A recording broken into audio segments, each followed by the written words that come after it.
Hi guys, welcome to my kitchen. Today's video, magluluto po ako ngayon ng chicken with harissa paste. Tara guys.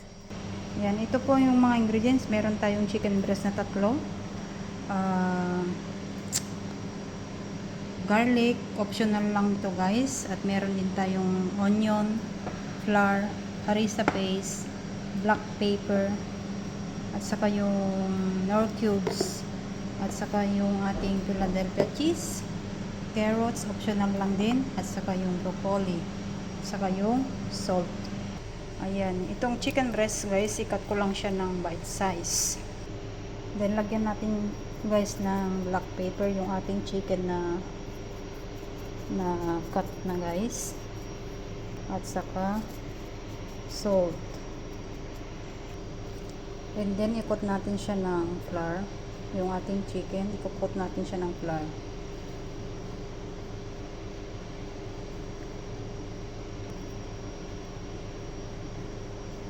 Ulit-ulitin lang natin guys hanggang malagyan natin lahat yung ating chicken ng harina.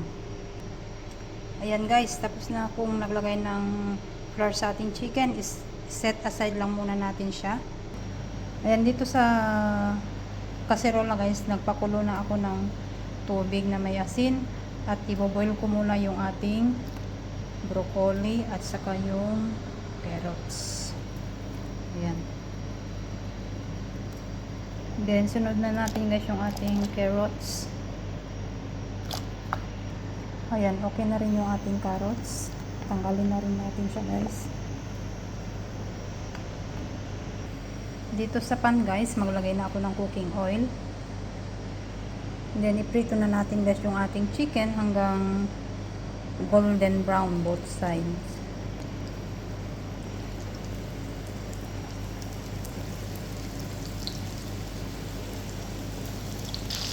Yan na siya guys, na baliktad ko na.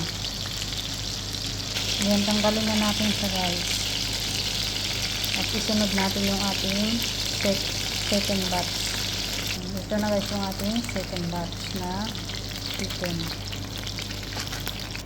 Ayan, same pan, same oil guys. Igisa na natin yung ating sibuyas at bawang. Pagsabayin ko na sa guys. Then ilagay na natin guys yung ating carrots at saka broccoli.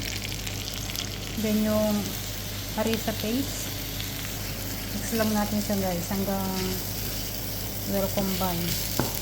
Then yung ating chicken stock,